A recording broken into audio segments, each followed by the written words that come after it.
I should have trusted my instincts the moment she placed the plate in front of me. The dining room shimmered under the golden chandelier, the long mahogany table decorated with elegant porcelain dishes and crystal glasses filled with aged wine. My mother-in-law, Eleanor, sat at the head, her expression unreadable as she gestured toward my plate with a slight, expectant smile. "This," she announced, "is a recipe I learned from a Michelin star chef. Something special just for you." The words should have felt like an honor, a rare olive branch extended from a woman who had never truly accepted me into her perfect, curated world. But instead they sent a strange shiver down my spine. "Before we begin, I just want to say thank you for being part of this journey. If you love stories filled with power plays, deception, and unexpected twists, consider subscribing. It's completely free and helps us keep bringing you more thrilling tales. Now let's dive in." The salad in front of me looked beautiful. Too beautiful. The crisp romaine leaves glistened under the soft glow of the chandelier, sprinkled with slivered almonds, pomegranate seeds, and a delicate drizzle of dressing that smelled off. It wasn't rotten, nor was it entirely unpleasant. But there was something subtly chemical, a sharp undercurrent beneath the usual tang of vinaigrette. I forced a smile, lifting my fork with calculated nonchalance. Across from me, my sister-in-law, Vivian, was already halfway through her plate, oblivious to the quiet storm brewing inside my mind. Vivian, the golden child, the family's pride, forever in competition with me even when I never played her game. "Try it," Eleanor coaxed, her voice silky, almost indulgent. "I had you in mind while making it." I hesitated just long enough for my husband, Daniel, to glance at me. He was only partially paying attention, too absorbed in a discussion with his father about work. Typical. He never noticed the subtle wars waged between the women in his life. I twirled a forkful of salad, pretending to examine it as though admiring the effort. "Looks delicious," I murmured, bringing it closer to my lips but never quite letting it touch.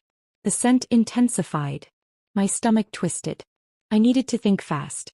Vivian, ever the show-off, had already finished her portion. She wiped her mouth delicately with a linen napkin, smiling smugly as if proving yet again how she could outshine me in every little thing. My gaze flicked to my plate, then to hers.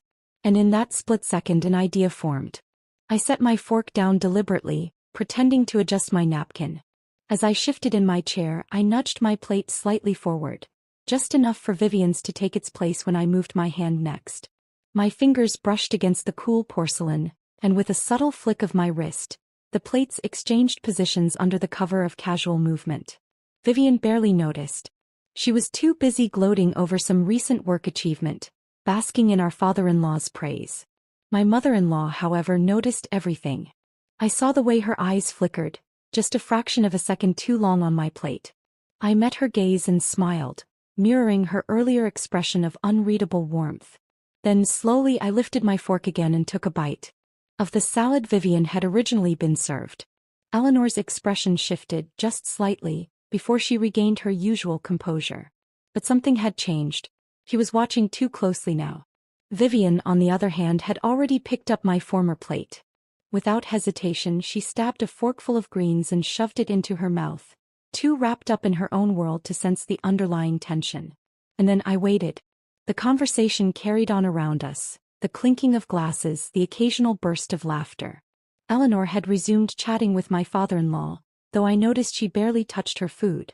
She kept stealing glances at Vivian, waiting. That's when I knew for sure. It was subtle at first, just a shift in Vivian's posture, a slight furrow in her brow. He took another bite, chewed, swallowed. Then she blinked a few times as if something felt. Minutes passed. My stomach churned, but not from what I'd eaten. From anticipation. From the realization that I had been right all along. Vivian coughed once, clearing her throat. Then again more forcefully. Daniel turned to her, wildly concerned. "You okay?" She nodded quickly. "Yeah. Just dry spices or something." But there was a tightness in her voice, something unnatural. Her hands trembled slightly as she reached for her water. Eleanor's fingers curled around her wine glass, grip tightening. "Are you sure, dear? You look a little pale." And there was the confirmation I needed. Something was wrong with that salad. Something meant for me. Vivian shook her head, but I could see the change spreading. Her breathing grew heavier, her movements slower. She swallowed hard, shifting uncomfortably in her seat. The once effortless smugness had drained from her face, replaced by unease. And still Eleanor said nothing. She simply watched. I pressed my napkin to my lips, suppressing a smirk. I should have felt guilty. But I didn't. Not even a little. Because now Eleanor didn't just have to deal with her failed attempt at whatever she had planned for me. Now she had to face the consequences of her actions. Except those consequences had landed squarely on her favored daughter instead. Daniel finally noticed something was off. "Viv, you don't look great." "I'm fine," she snapped, but the edge in her voice was cracking. Beads of sweat formed along her hairline. Then her face twisted. A sharp intake of breath. Her hand shot to her stomach. And then the inevitable. She shoved back from the table, chair scraping against the hardwood floor, and bolted from the room. Silence fell, broken only by the faint sound of distant retching. I took a slow sip of water, meeting Eleanor's gaze across the table. For the first time ever she looked truly rattled. I smiled sweetly. "Delicious salad. Really? You must share the recipe." Eleanor said nothing. But I could see it in her eyes. He knew. And I knew. The game had changed. The silence that followed was suffocating. The once lively dining room, filled with the clinking of cutlery and the soft hum of polite conversation, now felt like the eye of a brewing storm. The echoes of Vivian's rushed footsteps and the distant sounds from the guest bathroom lingered in the air, heavy with unspoken truths. Eleanor hadn't moved. She remained seated at the head of the table, her fingers wrapped around the stem of her untouched wine glass. Her expression was unreadable, but I knew better than to mistake her silence for indifference. She was calculating, piecing together the events that had unfolded, how things had gone so terribly wrong. Daniel had pushed his chair back slightly, half risen, torn between going after his sister and staying put. "Should I?" "No," Eleanor cut in, her voice smooth but carrying an underlying tension. "She'll be fine. Let her compose herself." That was when I knew. She wasn't surprised. She wasn't concerned. He was trying to regain control. My fingers traced the rim of my water glass, my heart thudding with a slow, steady rhythm. I wasn't sure what I had expected, but part of me had anticipated more of a reaction. Panic. Denial. A flurry of false concern. Instead, she was trying to will the situation into submission, pretending this wasn't a direct consequence of something she had orchestrated. Daniel frowned, uneasy. She didn't even drink that much. What could have? Maybe something didn't sit well with her. My voice was smooth, casual. "That happens sometimes." Eleanor's gaze flicked to mine. Just a brief moment, but enough. Enough to tell me that she knew exactly what had happened. And she knew I knew. A quiet war had begun. Across the table, my father-in-law, Charles, cleared his throat. He had the same unreadable look as Eleanor but lacked the same finesse in controlling it. His discomfort was evident in the way he tapped his fingers against the table, his gaze shifting between us. He hadn't said much all evening, but now he studied me with quiet scrutiny, as if trying to determine whether I had played a role in what had just happened. The weight of his stare didn't bother me. Not anymore.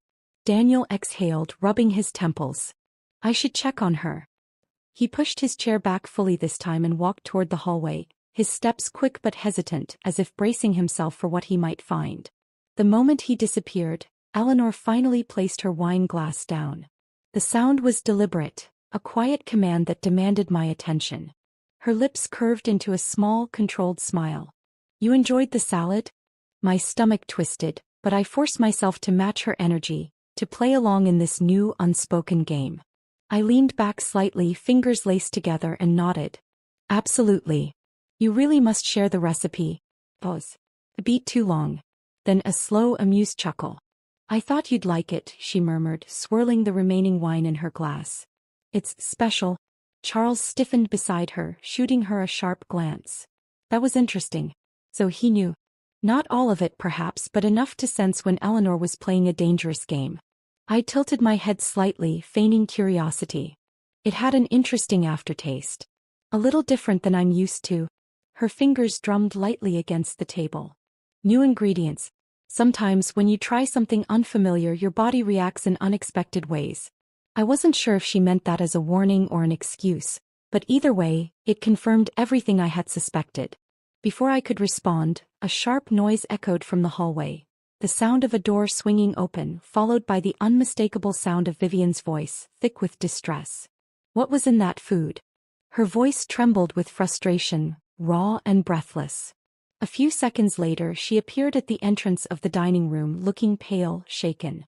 Her makeup had started to smear slightly, and she gripped the doorway like she needed the support. All eyes turned to her. I remained still, unreadable. Eleanor, however, had already put on a mask of feigned concern. "Vivian dear," she said smoothly, rising from her seat. "Are you all right?"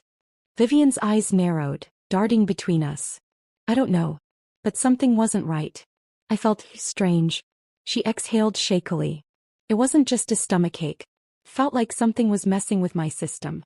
My heart was racing. My hands went numb." A thick silence settled over the room. I let the moment stretch, let the weight of her words linger. Then I looked at Eleanor. And waited.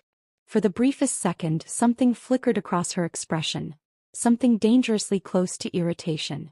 But she recovered too quickly, stepping forward with well-practiced grace, voice laced with the perfect amount of gentle concern. "I can't imagine what could have caused that." She placed a hand on Vivian's arm, the gesture too rehearsed to be comforting. "Maybe an allergic reaction?" Vivian shook her head. "I don't have allergies." "Well," Charles interjected, voice firmer now, more authoritative, "perhaps it's best we have someone look at you just in case." Vivian hesitated, and for a moment I thought she might let it go. She had spent her entire life trusting her mother without question. Even now, despite everything, she wanted to believe there was a reasonable explanation. But something about tonight had shifted. Something in her gut was telling her that she had been used. The realization was slow, creeping, but it was there. She turned to me suddenly, her sharp eyes locking onto mine. "Did you feel anything?" I held her gaze. And then I smiled. "No," I said softly. "I feel perfectly fine." The room tensed. Eleanor's nails pressed into the fabric of her dress. Charles shifted uncomfortably. Vivian's lips parted slightly as if just beginning to understand. Eleanor spoke before she could finish the thought. "Darling, you need to rest. Perhaps a little fresh air would help." The urgency in her tone was subtle but present. She needed Vivian away from this conversation before the pieces fully connected. Daniel returned then, stepping back into the room. His eyes immediately found his sister, concern still evident on his face. "Are you okay?" Vivian hesitated, glancing at me again. Then slowly she nodded. "Yeah. I think I just need a moment." Daniel sighed in relief, wrapping an arm around her shoulder. "Come on, let's get you some water." As they exited, I turned back to Eleanor, whose carefully composed expression had hardened just slightly at the edges. She exhaled softly, shaking her head with a wry smile. "You're smarter than I gave you credit for." I tilted my head, feigning innocence. "I have no idea what you mean." Charles stood abruptly. "Eleanor, a word." She sighed, rubbing her temple, but followed him toward the hallway without another glance in my direction. As soon as they disappeared, I picked up my napkin, dabbing at my lips. The battle lines had been drawn. And Eleanor knew she had lost the first round. The moment Eleanor and Charles disappeared down the hallway, the air in the dining room shifted. It was subtle, almost imperceptible, but I felt it. The lingering tension of a battlefield right after the first shot had been fired. I glanced at the doorway where they had vanished, my fingers tapping lightly against the polished wood of the table. I could hear their voices in the distance, hushed but heated. Charles wasn't pleased. That much was clear. Good. A part of me wanted to follow, to press my ear against the wall and hear the inevitable fallout. But I had played my part well tonight. Now it was time to let the consequences unfold naturally.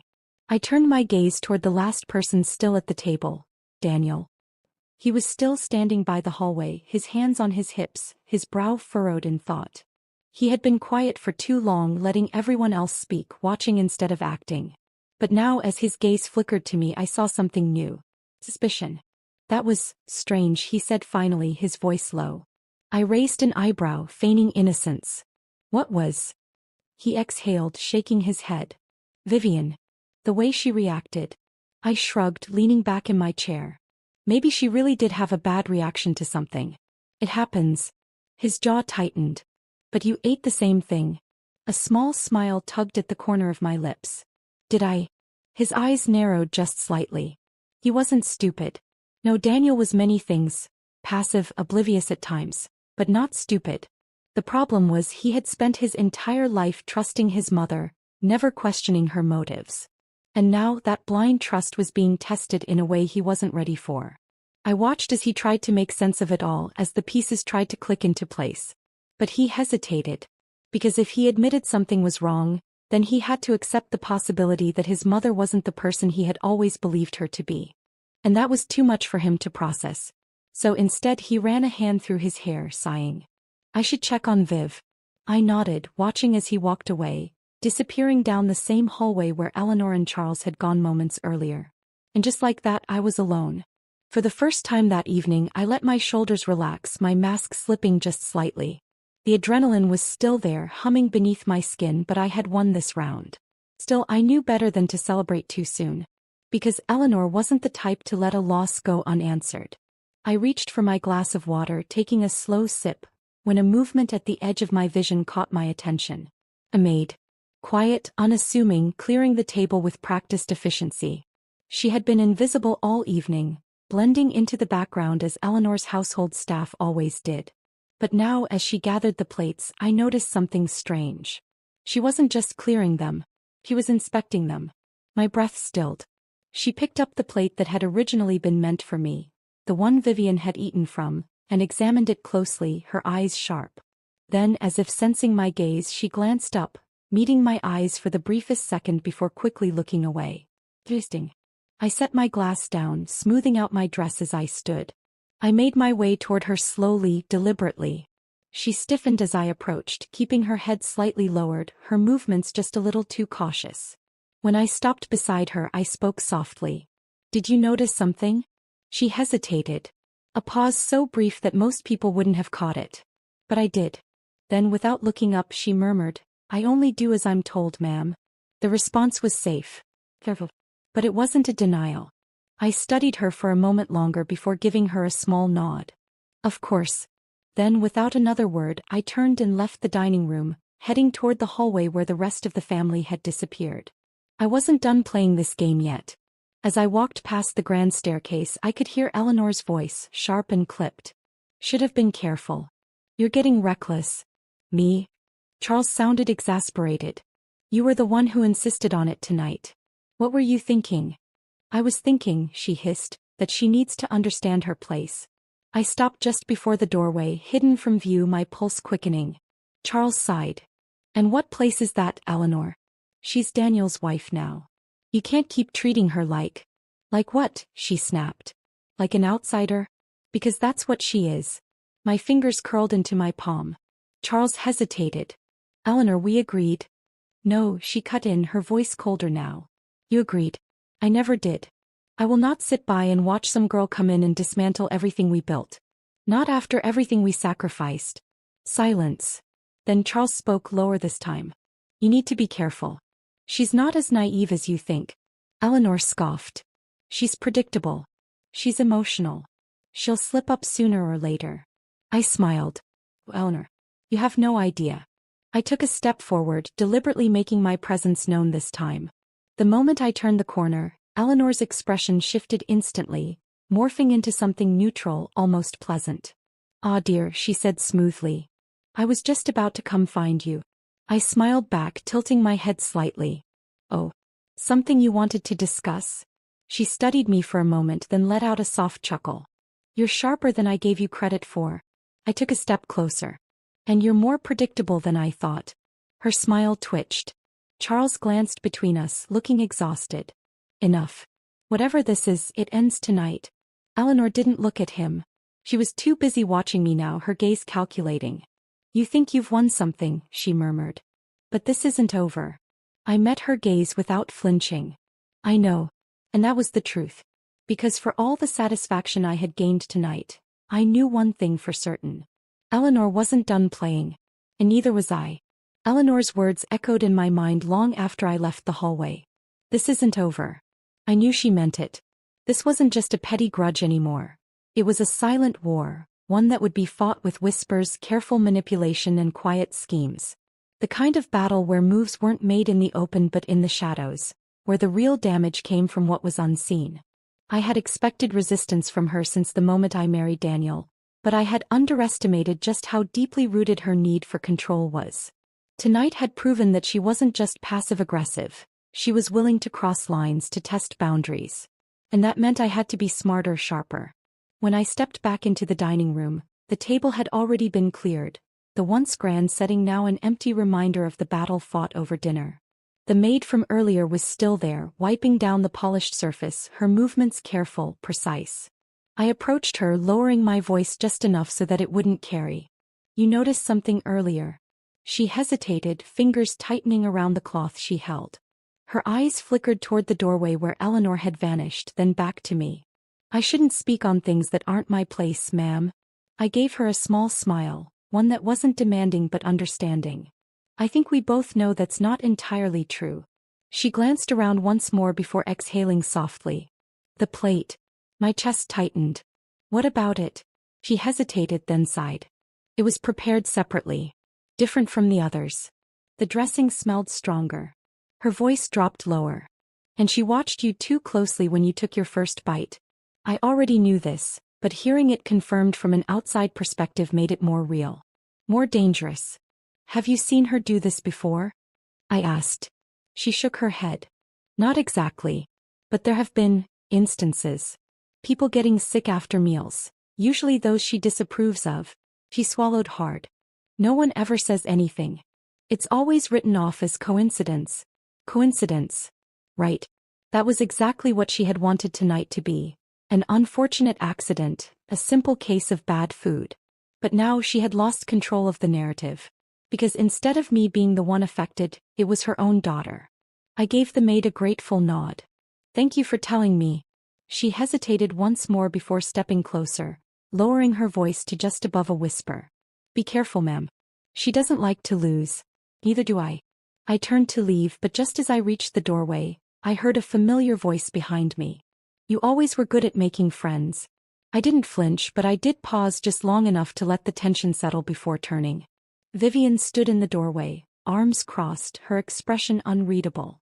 She looked better now, less shaken, more composed, but there was still a sharpness in her eyes, something that hadn't been there before. "Feeling better?" I asked lightly. She tilted her head slightly. "Funny thing about that." She took a slow step forward. "I spent the last 30 minutes thinking about what happened. And the more I thought about it, the less sense it made." I said nothing, waiting.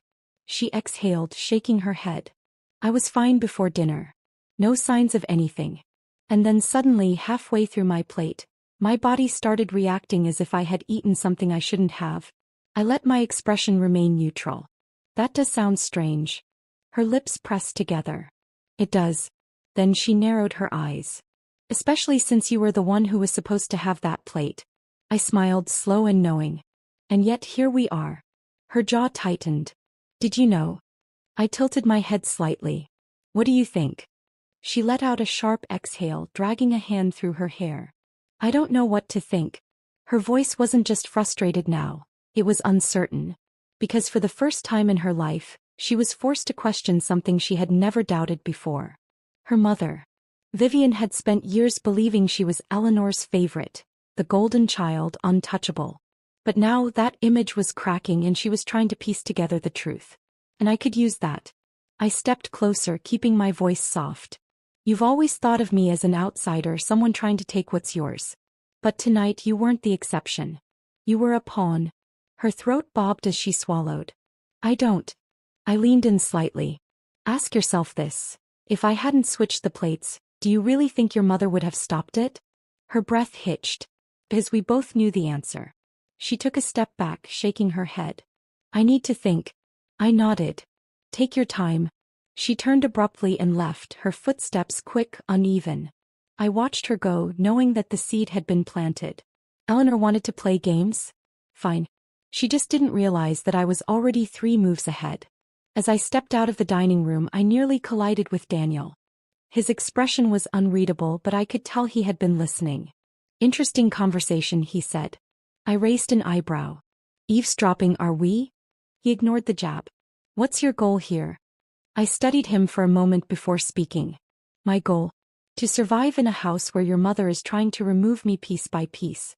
His jaw clenched. She wouldn't she? I cut in. You saw what happened tonight. Do you honestly believe that was an accident? He hesitated. And that hesitation told me everything I needed to know. Because deep down he knew. He had always known. He just never wanted to admit it.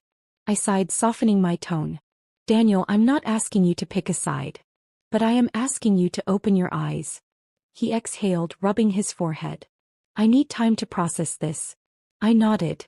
Take all the time you need. But time was a luxury we didn't have.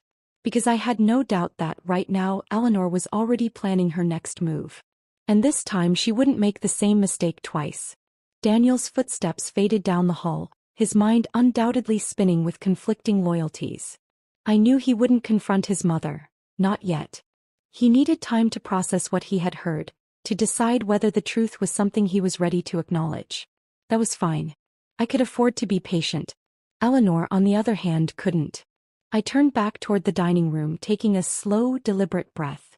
The air still carried the faint traces of the evening's tension, but beneath it there was something else. A shift. A fracture in the foundation Eleanor had built so meticulously. And cracks, when widened just right, had the power to bring down entire structures. A quiet sound behind me made me turn. The maid from earlier stood at the far side of the room, hands clasped neatly in front of her. She wasn't looking at me, but I knew she was waiting. Watching. She's not done, I murmured, keeping my voice low. The maid hesitated, then nodded. No, ma'am. She never is. I studied her carefully. Her tone was measured, but there was something beneath it. A careful awareness.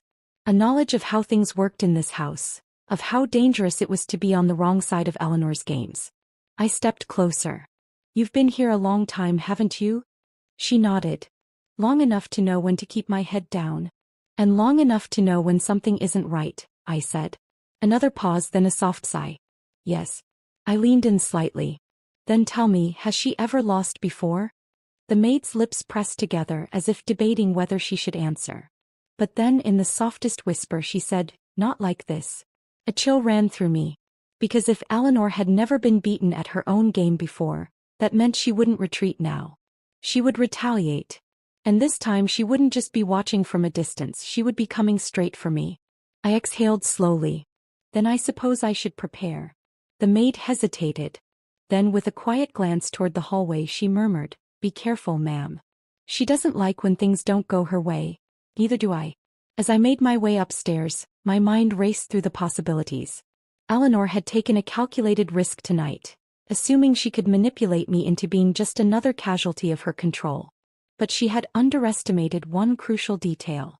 I wasn't afraid of her. She thrived on intimidation, on weaving traps so delicately that people barely realized they had walked into them. But what happened when the prey knew they were being hunted? I stepped into my bedroom, closing the door behind me. The room was dimly lit, the city skyline glowing beyond the large windows. My reflection stared back at me in the glass, calm, composed. But beneath that a fire burned. I needed to be one step ahead. If Eleanor was planning something, I had to make sure she was the one caught in the web, not me. A quiet knock at the door made me turn. Vivian. She stood at the threshold, arms crossed, her face a mask of stubborn defiance. But there was something else there too, uncertainty. I gestured for her to enter. She hesitated, then stepped inside, closing the door behind her. For a moment neither of us spoke. Then she exhaled sharply. I need to know the truth. I folded my arms. Which truth? There are so many to choose from. She shot me a sharp glare. Did you switch the plates on purpose? I held her gaze, letting the silence stretch. Then finally I said, yes. She inhaled sharply, but she didn't look as angry as I expected. Just taken. She paced the room once, then turned back to me. And you think, she swallowed. You think Mom did something to it? I watched her carefully. This was the moment that would decide everything. If she believed me, Eleanor would lose one of her strongest pieces. If she didn't, I would be on my own. So I spoke plainly. I don't think, Vivian. I know. Her face twisted, torn between denial and realization. Why, she whispered. Why would she do that? I sighed. Because she doesn't see me as family. She sees me as an outsider. A threat. And she wanted to remind me of my place. Vivian swallowed hard, shaking her head. That doesn't make sense. She's controlling, yes. She wants things done her way, but she wouldn't. I raised an eyebrow. She faltered. Because deep down she knew. She had seen it before, even if she had never wanted to admit it. The way Eleanor manipulated situations, twisted conversations to suit her needs. The way she always managed to make herself the victim, no matter how many people she stepped on in the process. Vivian collapsed onto the edge of the bed, rubbing her temples. This is insane. I sat beside her. It's reality. She exhaled, shaking her head. What are you going to do? I looked at her carefully. That depends. She frowned. On what? I leaned forward slightly. On whether you want to keep being a pawn in her game, or whether you're ready to start playing for yourself. Vivian's eyes widened slightly. I could see the gears turning in her head. The years of blind loyalty warring with the new, uncomfortable truth settling in her gut. She had spent her whole life in Eleanor's shadow, believing she was untouchable. But now she was starting to see the truth. And the truth was dangerous. Finally, after a long silence, she whispered, "What do you need me to do?" A slow smile spread across my lips. Because now the real game was about to begin. I stood, walking toward the window, staring out at the city below. The lights flickered in the distance, countless stories playing out behind closed doors. But in this house, in this moment, only one story mattered. Eleanor had set the first trap. But now it was my turn to lay one of my own. And this time I wasn't going to miss. Vivian's words lingered in the air, a quiet but powerful declaration. What do you need me to do? It was the moment I had been waiting for. The moment Eleanor's perfect kingdom began to crack from the inside. She had spent years molding her daughter into a mirror of herself. Composed, obedient, untouchable. But now, for the first time, Vivian was looking beyond the carefully constructed reality she had always known. I turned to face her, watching as she toyed with the hem of her sleeve, her nails tapping rhythmically against the fabric. She was nervous. Unsettled. And that was good. Fear made people careful, but doubt made them dangerous. You don't have to do anything, I said, my voice calm. Not yet. She frowned. Then why ask? Because I needed to know if you were ready. Her lips parted as if to protest, but then she hesitated. Finally she exhaled, her shoulders dropping slightly. And what if I am? A slow, knowing smile spread across my face. Then watch, I murmured. And wait. Vivian's hesitation was still there, but the seed had been planted. And that was all I needed. That night, as I lay in bed beside Daniel, I couldn't sleep. His breathing was steady, his arm draped loosely over my waist, but his body was tense even in sleep. I knew his mind was still tangled in the events of the evening, in the slow realization that his mother was not the woman he had always believed her to be. I stared at the ceiling, my thoughts racing. Eleanor was planning her next move. Of that I had no doubt. She had underestimated me once, and that was her mistake. But she wouldn't make the same error twice. No, this time she would come for me directly. And I needed to be ready. The morning came too quickly. The sunlight filtered through the curtains in soft, golden rays, casting patterns on the bedroom walls. I could hear the faint sounds of the house waking up, distant footsteps, quiet voices, the hum of activity in the kitchen. Daniel stirred beside me, letting out a low sigh. When his eyes blinked open, they were still clouded with sleep. But the moment he saw me watching him, awareness settled in. "You're thinking too much," he murmured. I arched an eyebrow. "Am I?" He exhaled, rubbing a hand over his face. "You're plotting." I smirked. "And you're only realizing this now?" He groaned, rolling onto his back. "I don't know how we got here." I did. We got here because his mother had underestimated the wrong person. I sat up, stretching my arms before glancing down at him. "Are you going to talk to her?" Daniel let out another sigh, staring at the ceiling. "I don't know what to say." "Start with the truth." His jaw tightened. "The truth isn't that simple." I shook my head. "It is. You just don't want to see it." A muscle in his jaw twitched, but he didn't argue. Because deep down he knew I was right. Breakfast was tense. The dining table was set as elaborately as ever, but the air was thick with unspoken words. Eleanor sat at the head of the table, her expression carefully neutral, but I could see the sharpness in her eyes. He was watching. Calculating. Vivian sat across from me, her fork idly poking at her food. She hadn't spoken much since entering the room, and that in itself was unusual. Normally, she would have filled the space with empty conversation, casual boasts about her latest achievements. But today she was quiet. Observing. Good.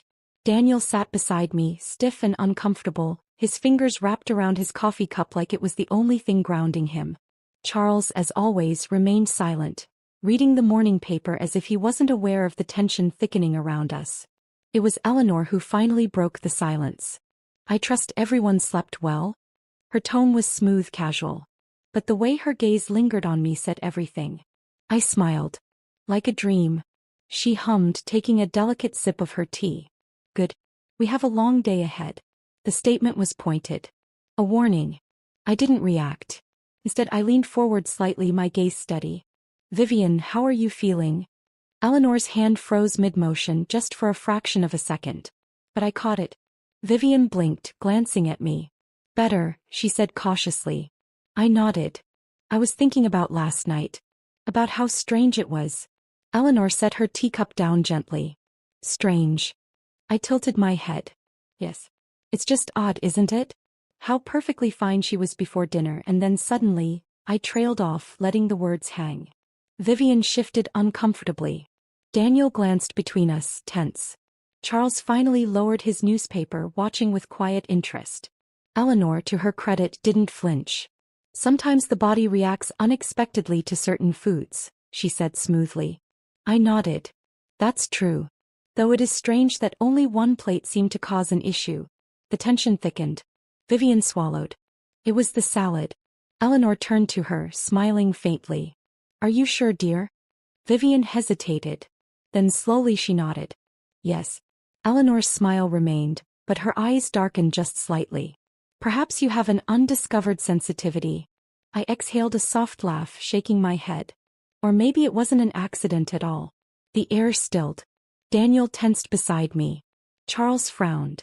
Vivian's breath hitched. And for the first time, Eleanor's carefully constructed mask slipped. Just for a moment. Just long enough for me to see what lay beneath. Cold calculation. She wasn't afraid.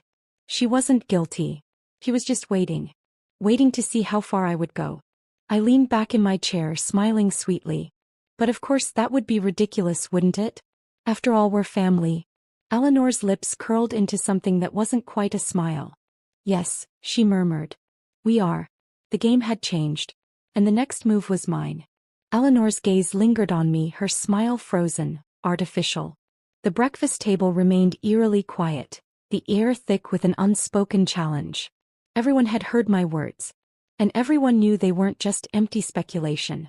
Vivian shifted uncomfortably in her chair, her fork scratching against the porcelain plate. Charles, as always, remained silent, his expression unreadable. Daniel kept his head down, stirring his coffee, but I could feel the weight of his thoughts pressing against the space between us. He knew something wasn't right. He just wasn't ready to face it yet. Eleanor, however, was never one to sit in silence for too long.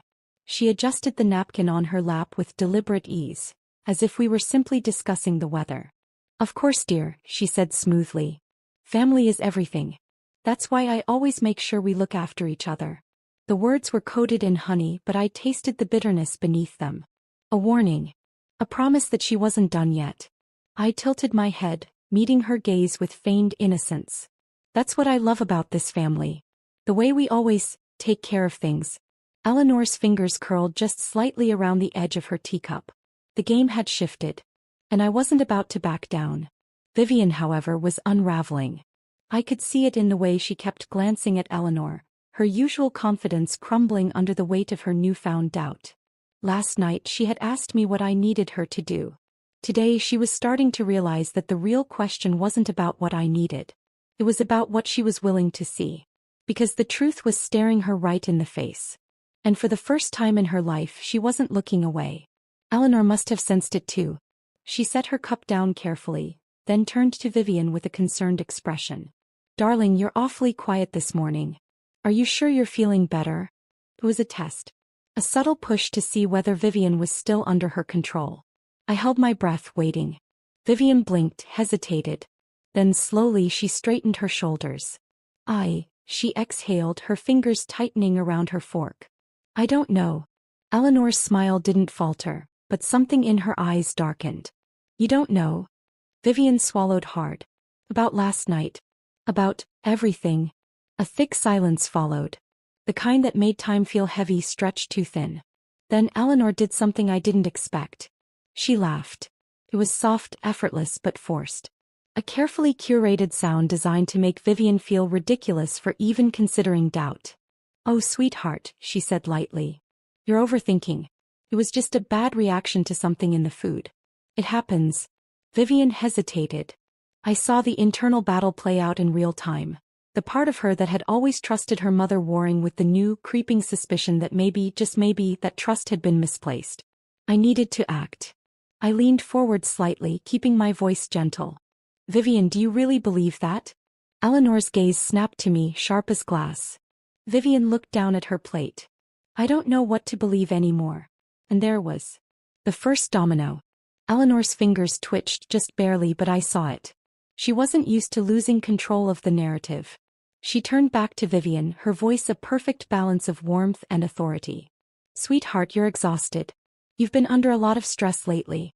Maybe that's why you're feeling so unsure. It was a carefully laid trap. Make Vivian doubt herself.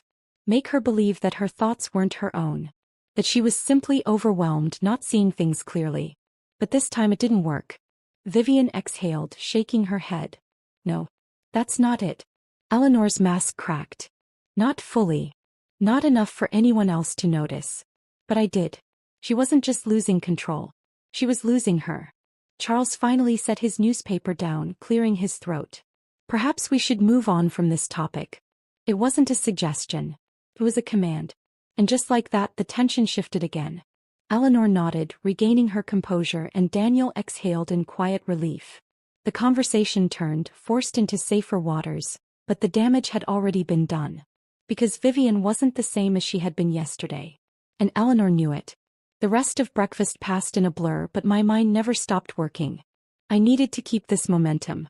I needed to make sure that Vivian didn't retreat back into the safety of denial.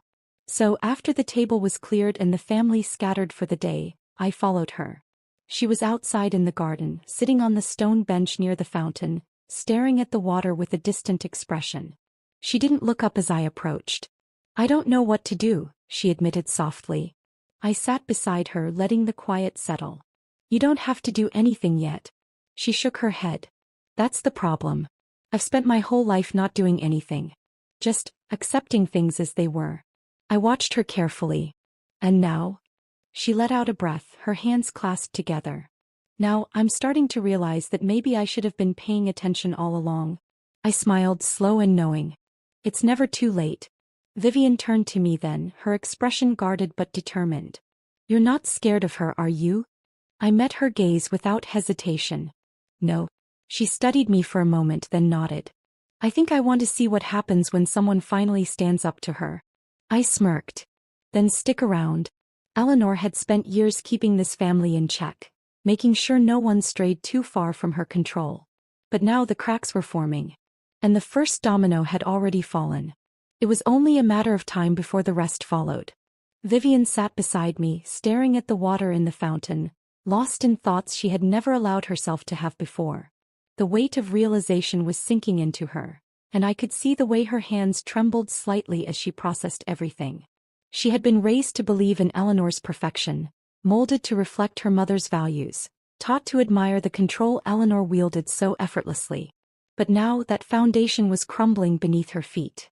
She turned to me suddenly, her voice quiet but firm. She won't let this go. I nodded, already knowing the truth in her words. No, she won't. Eleanor didn't believe in losing. If she sensed even the smallest crack in her carefully built empire, she would do whatever it took to seal it shut before it widened. And right now that crack was Vivian. I watched her carefully, waiting to see what she would do next. This was her moment. She could either retreat, pretend none of this had ever happened, or she could step forward into a battle she had never thought she would have to fight. She exhaled slowly, her fingers tightening in her lap. What if I told her I know? I tilted my head. And what would you say? She hesitated, shaking her head. I don't know. I don't even know what I believe yet. I understood. It was one thing to suspect, to feel the weight of doubt pressing against your chest. It was another thing entirely to say the words out loud, to accept that the person you had trusted your entire life wasn't who you thought they were. I reached out, placing a hand on her arm. Then don't rush. She'll come to you first. Let her show you who she really is. Vivian swallowed hard but nodded. The door behind us creaked open and I already knew who it was before I turned. Eleanor stood in the doorway, framed by the warm glow of the house, her presence casting a long looming shadow over the garden. Her lips curled into a soft smile but her eyes were unreadable. "There you are," she said smoothly, stepping toward us. "I was wondering where you had gone." Her gaze flicked to me first, then to Vivian, assessing, calculating. Vivian sat up straighter, her shoulders tense. "Just getting some air." Eleanor hummed, her expression shifting just slightly. "Good. You had me worried earlier." She reached out, brushing a hand over Vivian's shoulder in an affectionate gesture that felt more like possession than care. "I was thinking we should have a little talk. Just the two of us." Vivian hesitated, and I saw the moment of uncertainty flicker across her face. She wasn't ready. Not yet. Eleanor noticed it too. She smiled gently. "You know you can always talk to me, darling." Vivian inhaled deeply, then nodded. "Okay." I let my hand drop from her arm, giving her a reassuring glance before she stood and followed Eleanor back into the house. I didn't move, didn't call after her. This was her battle now. But I had no doubt that Eleanor was about to remind her just how dangerous it was to doubt the queen. I waited, my fingers tracing patterns on the stone bench, my mind racing through the possibilities. I wanted to believe that Vivian would hold her ground, that she wouldn't fold under the weight of Eleanor's carefully crafted words. But I also knew how powerful Eleanor's influence was. She could weave a story so intricate that even the person experiencing it would begin to question their own reality. Minutes passed. Then an hour. I stood, pacing near the fountain, my ears straining for any sound, any indication of how the conversation was going. But the house was silent. Too silent. When the door finally opened again, I turned quickly, my stomach tightening. Vivian stepped out alone, her face pale, her hands clenched at her sides. I took a cautious step forward. "Vivian." She stopped, exhaling shakily. She knew. A chill ran down my spine. "What do you mean?" She looked up at me, her eyes filled with something that wasn't quite fear but wasn't far from it either. She knew we were talking. She knew I was doubting her. My blood ran cold. Of course she knew. Eleanor was always listening, always watching. There was no such thing as privacy in this house, no conversation that went unheard. She had been waiting for Vivian to slip, to show the first sign of weakness. And now she had. I took another step closer. "What did she say?" Vivian let out a humorless laugh. "That I was being manipulated. That you were the one trying to turn me against her. That you've been planning this from the moment you married Daniel." I clenched my jaw, my heart hammering against my ribs. "And do you believe her?" She hesitated. The silence stretched too long. Then finally she shook her head. "No." But she almost convinced me. That was the terrifying part. Eleanor didn't need the truth to be on her side. She just needed enough doubt to take root. Because once it did, she could twist it, reshape it into something that fit her narrative. I swallowed hard. "What else did she say?" Vivian hesitated again, then sighed. "That I need to be careful who I trust. That she only wants what's best for the family." She looked up, something unreadable flickering in her expression. "And that she's going to fix everything." My stomach twisted. That wasn't a reassurance. That was a threat. Eleanor wasn't just planning to regain control. She was planning to erase any trace that she had ever lost it in the first place. I exhaled slowly, steadying myself. "Then we don't have much time." Vivian frowned. "For what?" I met her gaze, my voice firm. "To make sure she's the one who falls first." She stared at me for a long moment, her breath coming unevenly. Then slowly she nodded. The crack in Eleanor's crown had deepened. And now, all it would take was one final push to bring her empire crumbling down. Vivian's nod solidified something between us. A silent pact.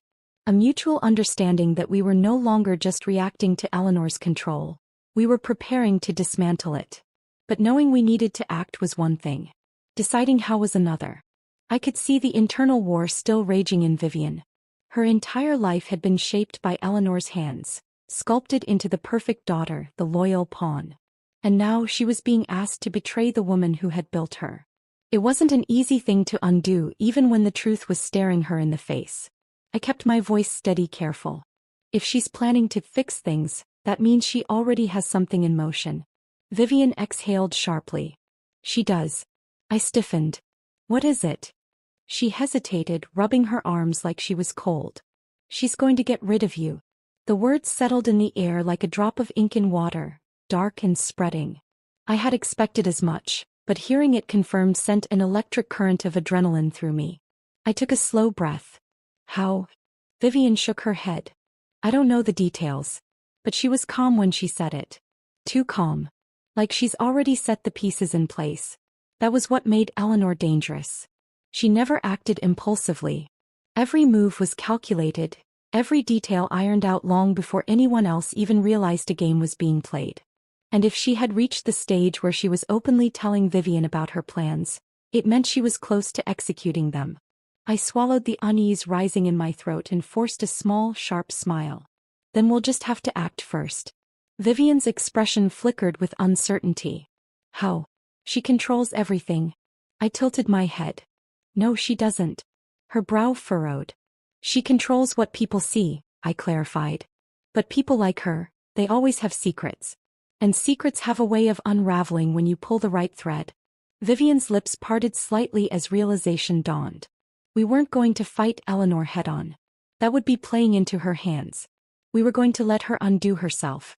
I stepped closer, lowering my voice. I need to know everything. Every little thing she's ever done to keep her grip on this family. Vivian hesitated, biting her lip.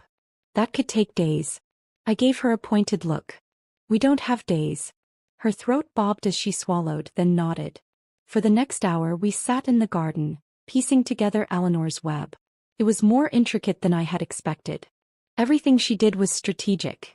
Who she invited into the family, who she kept at a distance, the lies she told to keep control. She had manipulated not just Vivian but Daniel, Charles, even the staff, ensuring that no one questioned her authority. But then Vivian hesitated, her fingers gripping the edge of the bench. There's one thing, but I don't know if it's true. I leaned in slightly. What is it? She looked around like she was afraid the house itself might hear. Dad, she whispered. I frowned. What about him? Vivian hesitated, then spoke so quietly I almost didn't hear. I think she has something on him. Something that keeps him from standing up to her. My pulse quickened. Charles had always been the quiet one, the passive observer. I had assumed it was just his nature, but what if it wasn't? What if Eleanor was holding something over him, something that ensured his silence? I exhaled slowly. If that's true, then that's our thread. Vivian looked at me, uncertainty still lingering. And if it's not? I smiled faintly. Then we find another one. Eleanor thought she was untouchable, but every fortress had a weakness. And I was going to find hers. That night I waited. Dinner had been uneventful. Eleanor was back to playing the gracious matriarch, pretending nothing was wrong. But I could see the tension in her shoulders, the way she glanced at me just a second too long. She was waiting for something. So was I. When the house finally quieted, I slipped out of bed and moved toward the hallway. I needed to talk to Charles. Alone. I found him in his study, nursing a glass of whiskey, his eyes distant as he stared at the fireplace. He didn't look up when I stepped inside, but I knew he had heard me. You should be careful sneaking around at night, he murmured. This house has too many ghosts. I closed the door behind me. Then maybe it's time to let some of them out. That got his attention. He turned, his gaze sharp. What do you want? I stepped forward. The truth. His lips twitched in amusement, but it didn't reach his eyes. That's a dangerous thing to go looking for in this house. I didn't waver. What does she have on you? His jaw tightened. Nothing. I tilted my head. Lying to me doesn't help either of us. A flicker of something passed through his expression. Then he exhaled, swirling the whiskey in his glass. She knows things, he said finally. Things I can't afford to let out. I stepped closer. Like what? He hesitated, then met my gaze. Enough to destroy everything. A chill ran down my spine. Eleanor wasn't just controlling him. She was blackmailing him. I swallowed. Why haven't you fought back? He let out a humorless laugh. Because fighting Eleanor is like trying to fight the tide. No matter how strong you think you are, she always finds a way to pull you under. I studied him for a long moment. He wasn't just defeated. He was resigned. Eleanor had broken him so completely that he no longer believed escape was possible. But I wasn't him.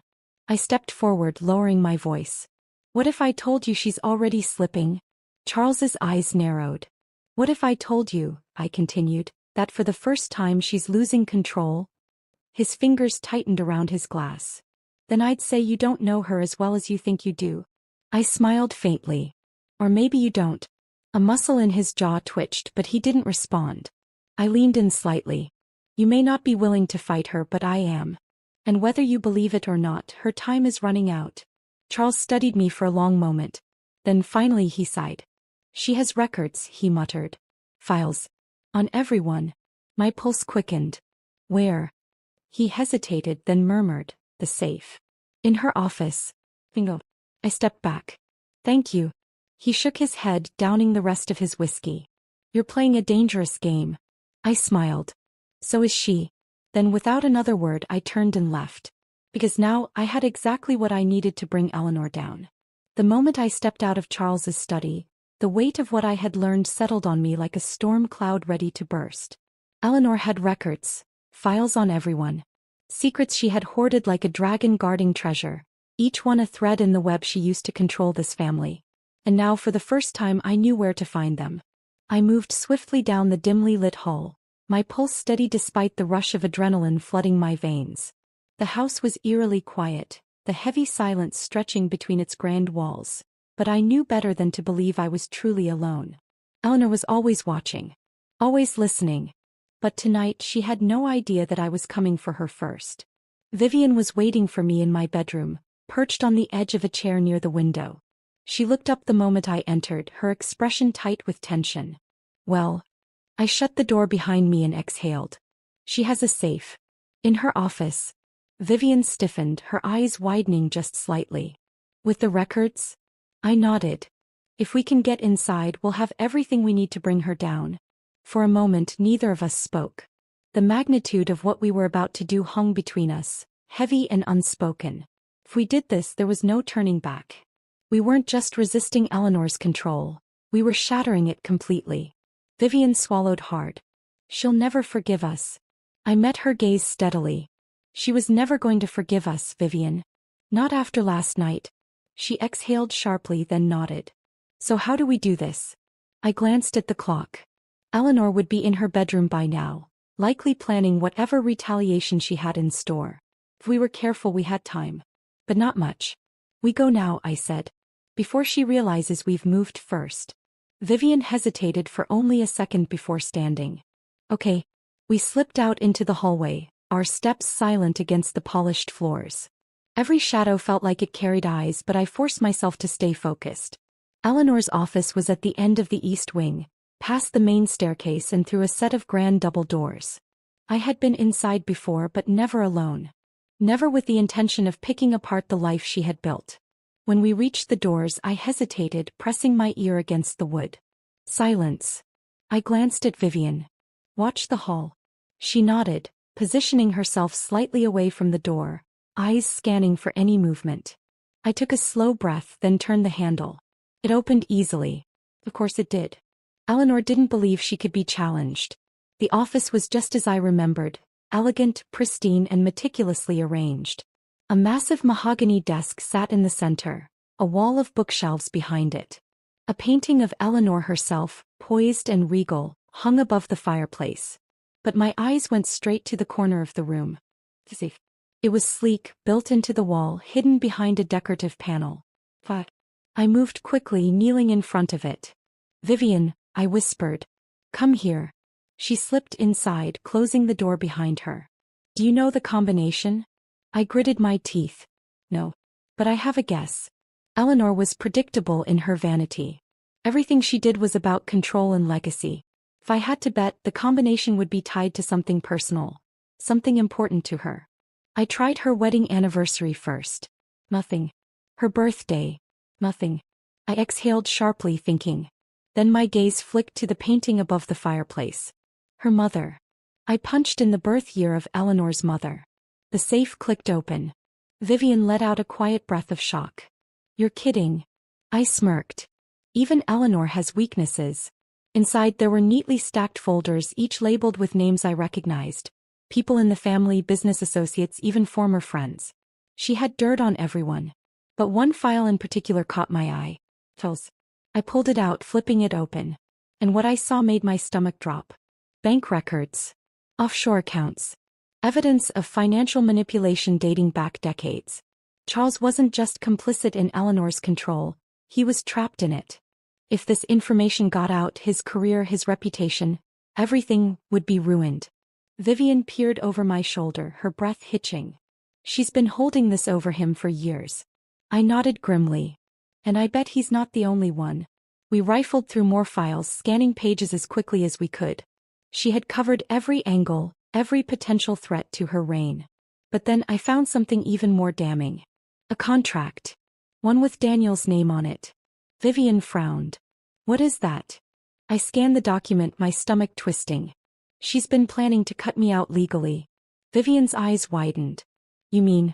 She's setting it up so that if Daniel ever sides with me, he loses everything. Vivian took a sharp step back. She's insane. I smiled bitterly. No. She's just terrified. We didn't have time to go through everything, but this was enough. More than enough. I grabbed the most damning files and tucked them under my arm. We need to go. Vivian nodded quickly, but just as we turned, the door creaked open. And Eleanor stood there. She was calm. Too calm. Her eyes flicked to the open safe, then to the files in my hands. And she smiled. I was wondering when you'd finally grow bold enough to try, she murmured. Vivian tensed beside me, her breath shaky. But I held Eleanor's gaze, steady and unflinching. I was just cleaning up, I said lightly. Since you seem to be making a mess of things. Eleanor chuckled, stepping further inside, closing the door behind her. You think you've won something here? I lifted the file. I think I have more than enough to make sure you don't. For the first time, something flickered across her expression. The smallest crack. She exhaled, tilting her head. You don't understand the game you're playing. I stepped forward. Oh, I do. And I just changed the rules. Her lips pressed together, the mask slipping slightly. You think you can break me? I smiled, slow and knowing. No. You're going to do that yourself. The tension in the room was suffocating, the weight of years of manipulation pressing against the walls. But I had the upper hand now. Because Eleanor wasn't in control anymore. I was. And this was the beginning of the end for her.